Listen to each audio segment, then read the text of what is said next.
let's get to this Nas record. So we're getting mixed reviews from people. Thumbs up in the chat, man. I know y'all gave us some thumbs down for some of our takes just then, but it comes with the game. You know what I mean? Thumbs up in the chat. We're about to talk about this Nas record, Beat Breaks. Interesting enough that the song's called Beat Breaks, and Coop has always said that Nas is the best over break beats. I don't know if anybody in the room is listening and in the studio and coming up with concepts, but we appreciate the love, and you know what? We could add this to the list. I helped them come out with the Magic title. Coop has done something else. It slips me at this moment, but the Pusha T album. The Pusha T album. That's what it was. Yeah, you helped them reframe the Pusha T album the following week, where they separated the Kanye songs from the Pharrell songs, and now you've helped name the Premier and Nas record Beat Breaks. What did you think of the record? I think I'm definitely not running up on Nas and Preem like I'm running up on Apple. Unlike Apple, Nas and Preem have given me stuff like Memory Lane, I Gave You Power, New York State of Mind, Represent. Nas is like, I could go on and on. On this track, first of all, I love how he takes the Smooth Criminal on Beat Breaks from It Ain't Hard to Tell. Yeah. Because when I actually made that comment, that's what I was talking about. It was like, well, he kind of like said it himself, what he is and what he does well. I told you, It Ain't Hard to Tell was really his. It Ain't Hard to Tell in Halftime were his only flex records. Yep. Where he really told you how dope he was, how nice he was. And it's funny, those are the two first on the album, I believe, right? Well, I know Halftime was definitely early on, but I feel like It Ain't Hard to Tell was super early too. Halftime dropped on the Zebrahead soundtrack. That was 92, right? Correct. And It Ain't Hard to Tell is the first single off of Illmatic, so correct. And I've heard demos of It Ain't Hard to Tell where he sounds drastically different. So I'm sure that song was already in, its conception stage. That had already been decided, right. And so this is true. Nas raps best on beat breaks and loops. He sounds fresh and young and hungry. This second verse on here, I thought was the second best verse on this album after Remy's verse. I love Remy's POV on that verse, man. No. Remy got down on it. I mean, I think everybody on this album really understood the moment, right? Yeah. I like the record. I mean, people were going in like they didn't love it. I think we're at right now, and this is so wild to me, man. We're at a point right now that what Hit Boy and Nas are making is so dope, and their chemistry is so dope that people are underwhelmed by a good Primo and Nas song. That's where we're at right now. When does that ever happen? That's where we're at right now. Because I feel like if this track would have dropped like after Life is Good per se, or right around that time or before it, people would be going crazy about it. But the fact that these guys just did Magic, KD2, and KD, everybody's like, this is cool. You want to know what I thought about too? If you're a hip hop fan and you've had to listen to guys like me saying, "Get off my lawn," and you didn't witness Illmatic, It Was Written, Stillmatic, Lost Tapes, Nas, and you are watching this run, you are probably pretty enthralled and possibly underwhelmed with this though. Because lyrically speaking, just lyrically speaking, he's definitely not on Magic level, and he's borderline on KD2 level on here. Now listen to what he's never flowed better, Mike, than the way he's I was about to tell you, he's never flowed better. I texted you earlier. I was like, Nas sounds good on it, and I was pointing out the second verse specifically. But even if people aren't totally floored by this, and maybe people are comparing this to previous Premier and Nas collaborations, I don't know. And you guys have already voiced your opinion about where y'all thought the production was on this EP, and it's wild because Premier, for a lot of people, is the greatest hip-hop producer ever, right? So y'all have already voiced the fact that y'all didn't love the production on here. But with all that being considered, I like where Nas is on this, and it makes me feel good about KD3, to be honest. He sounds... I feel this great is a good warm-up record. That's how I feel. I feel invigorated behind this record because he sounds invigorated behind this record. Right. And also, too, and I say this, part of what makes him the greatest MC of all time, in my estimation, is the execution level that he provides on a record. He sounds good, Listen, this is called Hip-Hop 50 Volume 1. The song's called Beat Breaks. Not Nas go lyrically crazy. Get busy on the beat break beat. He did his thing. He did his thing. That's what you're supposed, like, he's not supposed to be stealing the show. And I want people to understand this is like, whatever you may feel beat-wise about this, whether you enjoy it or not, that's debatable. Conceptually, it's put together well because it's on some rap shit. Like, I'm going to say something, man, and it's wild. I just randomly listened to Echo the other day, right? Echo's brilliant. And when I first heard Echo, I loved it to the point where I was like, man, this is one of the best songs of the year.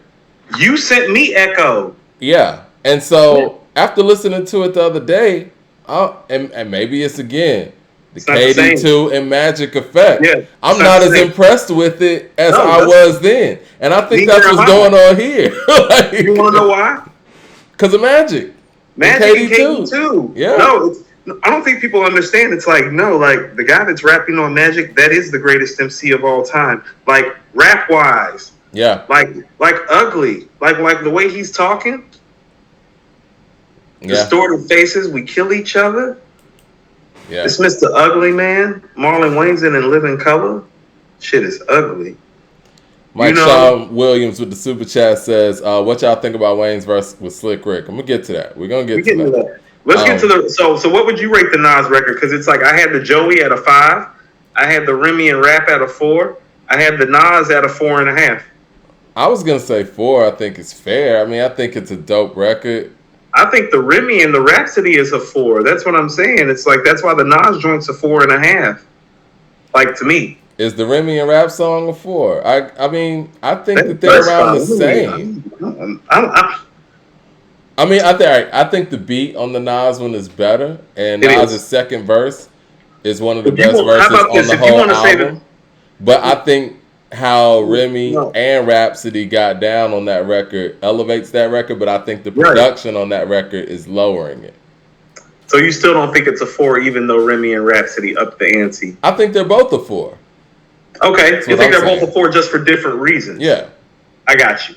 LP with the super chat says, I agree with Coop. It's not better word for word than what's on Magic or KD2, but that's the standard that he's created over the past 3 years. Great for Lucy. Well, also, too, this is what I'm saying is like, I love, when MC is in album mode, I don't want to hear their best bars. I want to hear their flows, their delivery, their voice, their hunger. That's why it's like, oh no, I'm excited. He sounds fresh. He sounds young. He sounds hungry. Mm-hmm. His flow's never been sicker than it's been on these last couple albums. Like, this is the best set of flows he's ever given us. Like, he sounds comfortable on everything. I was actually about to say he sounds comfortable on everything the way Jay does on the Black album, the way Big does on Life After Death. Like, it's a supreme comfort level. It's not a regular comfort level. And you know what? That's always been the knock on Nas, at least from my standpoint. No, obviously, him being the lyricist that he is and the writer that he is next level. But as far as like him sounding comfortable on a variety of things was always the knock. And I think now, like, you look at something like YKTV, it's like he sounds comfortable on everything. No, people saying that was legitimate. Yeah. And so when you had Big and Jay, and then you had 50 come along, and it's like, oh, well, these guys are comfortable in everything. And Nas, no, those are valid claims. Mm-hmm. He's cleaned that up as remarkably well as an all-time great MC has. Think about it. He was all-time great without that. Right. And he went like cleaned that up immaculately in the last 5 years to the point it's like, well, you hand him anything, he's going to sound dope on it. The biggest worry as a Nas fan about grabbing a Nas project was you being worried about how he was going to sound on certain beats because of the flows. And I think that's what that whole narrative about him being a bad beat picker. It's not about him being a bad beat picker. It's him not sounding comfortable on certain styles of beats. Right. And here's the thing. He would still pick those beats that he was uncomfortable on. Yeah. That would be the thing. It's not that he's a bad beat picker. I told you, it's like, no, the Flyest Angels off the Charlie Angel soundtrack, no, that's a dope-ass beat. That beat's not for Nas. Yeah. Jason with the super chat says, my Magic vinyl just came in last week. 2021 album of the year and a certified classic. Don't let Rosenberg hear you say that. His flows, like on Hollywood Gangster, like his flow pattern, Mike. He's never rhymed comfortably like that on tracks like that before. Not so seamlessly. And Lord Jackets, Wardrobe Jackets. I turned into a hoarder. I don't need more fashions. We got to give Hit Boy credit too, man. He came with it on all of this production. I love what they got going on, and I never thought I would see the day where a Hit Boy and Nas partnership, for lack of a better term, has gotten people to think that a Nas and Primo collaboration is a mid. That's how well these guys are doing right now. They're the new gangstar. Yeah, they are. They are. Yeah. Next song. Terrible Twos. Run the Jewels. What did you decide? What did you think? It was cool. I feel like when I listened to this, I was like, Mike's not going to like this song. What makes you say that? This is the worst song. You think this is the worst song on the album, don't you? I actually do. It's the most anticlimactic. I knew you were going to say that. Am I right?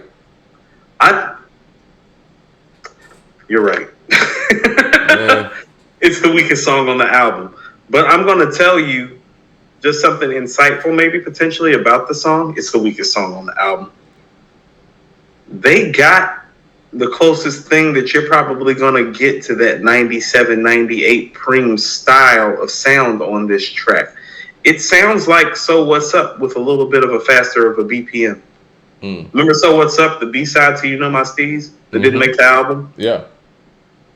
I vaguely remember it. I need to go back and listen to that record. I vaguely remember it, but I know what you're talking about. So first of all, So What's Up should have been on the album. It just didn't really have a place on the album that brilliant. But just off the beat and LP's going crazy. He must like this song. He said it's better than the Joey shit. No. You need to stop that. I will say this, man. The Run the Jewels fans are hardcore.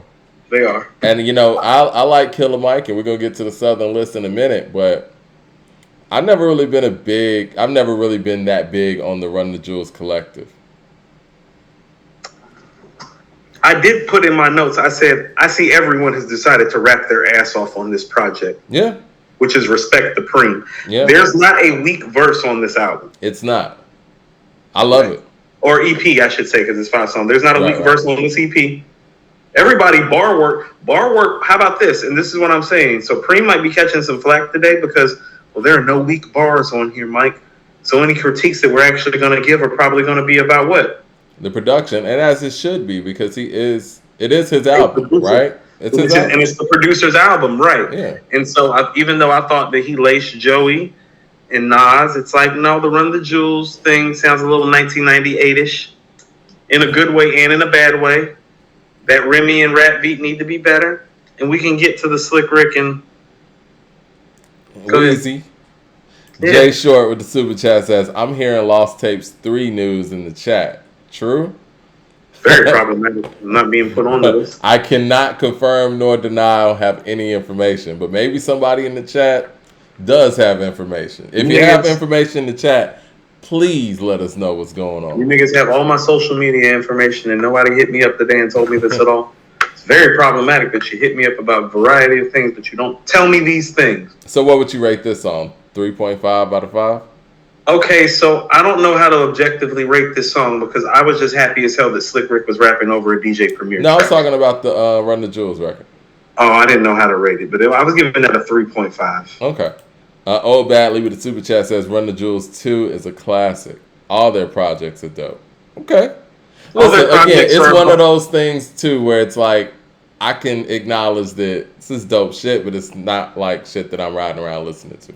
Correct. All their projects are above average. If you told me the first one and the second one were classics, I wouldn't deny that to you. I prefer 2 over 1 as well. 2 is the best one in my opinion too. And I think that it's always a strange thing when you have somebody who is as prominent as Killer Mike and as notable as Killer Mike in a city like Atlanta, and you have a collective like Run the Jewels that has made its impact and has the fan base it has, and Atlanta does not play any Run the Jewels stuff. So it's weird.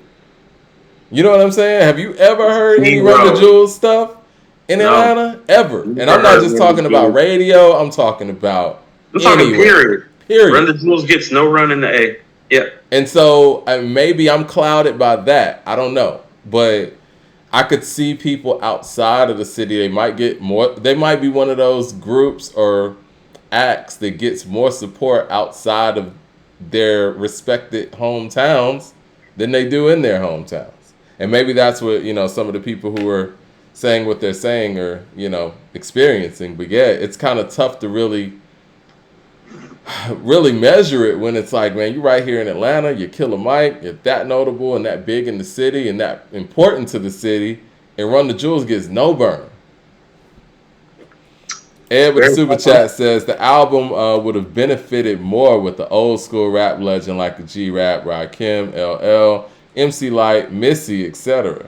He just threw Missy in there. Jay Short says Run the Jewels should change to run its course. Y'all are wild. What were you gonna say, Coop? One of the beautiful things about this project is actually the balancing act that he did with time. So with Slick Rick, you literally have your 85 to 90. Well, Nas is your 91 to 95. Yep. Remy is your 2001 to 2005. You know what I'm saying? You're right. Wayne, you can put Wayne in anywhere. I was gonna say Wayne is everything, and Joey is literally today.